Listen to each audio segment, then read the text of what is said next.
நிறைவு செஞ்சோம். இந்த டெமோக்ரஸில நீங்க மீண்டும் மீண்டும் கேட்கிற கேள்வியினுடைய நோக்கம் என்ன தெரியுமா? இவர் கடைசி வரைக்கும் வெளில வந்து பிரஸ் ஹேண்டில் பண்ண மாட்டார். ஹேண்டில் பண்ண தான் போறாரு. இப்படி தான் வெளில வர மாட்டார். நீங்க வந்தார், மாநாடு போட மாட்டார். நீங்க போட்டார். இந்த மாதிரி விக்டிம் ஸ்டேட்லாம் வர மாட்டார். நிறைய மூத்த பத்திரிகையாளர்கள் எல்லாம் சொன்னாங்க வந்தார்.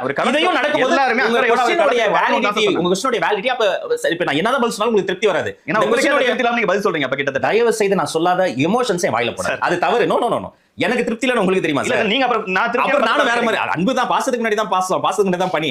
நீங்க பகையா வந்தீங்கன்னா அப்புறம் நானே பேசுறேன். எனக்கு திருப்தி இல்லன்னு உங்களுக்கு தெரியுமா சார்? எனக்கு திருப்தி இல்லன்னு எப்படி சார் நீங்க சொல்லுவீங்க? நீங்க நான் திருப்தி நீங்க திருப்தி இல்ல நான் சொல்றேன். உங்களுக்கு எதுலலாம் திருப்தி? முக ஸ்டாலின் வெதரை போட்டு சொல்றது திருப்தி. அப்படி ஒரு திருப்தி இல்ல, அப்படி ஒரு திருப்தி எனக்கு திருப்தின்னு வரது அதிருப்தி.